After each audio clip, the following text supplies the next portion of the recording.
আসসালামু আলাইকুম রহমতুল্লাহ।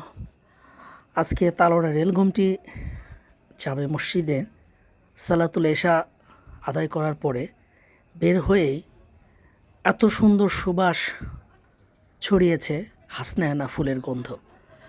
মাশাআল্লাহ, আল্লাহ তাআলার নিয়ামত আসলে অতুলনীয়।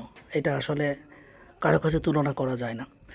আপনারা যারা তালোড়ার আশেপাশে আছেন আসবেন ইনশাআল্লাহ। মাগরিবের সালাত অথবা এশার সালাতে আসলে বেশি সুগন্ধ ছড়ায়, মানে এত সুন্দর সুগন্ধ মনে হয় যে শুধু খেতে ইচ্ছে করে। তো আপনাদের সবার তালোড়া রেলগুমটি মসজিদে নামাজ পড়ার দাওয়াত রইল। আপনারা অবশ্যই কোনো এক সময় কখনো সময় পেলে চলে আসবেন আমাদের ঘুমটির মসজিদে। আশা করি ভালো লাগবে। আর অন্তত ফুলের গাছটা দেখার জন্য আসবেন সবাই। আর আমি মনে করি সব মসজিদের এরকম করে সুবাসিত ফুলের গাছ থাকলে ভালো লাগবে আর কি।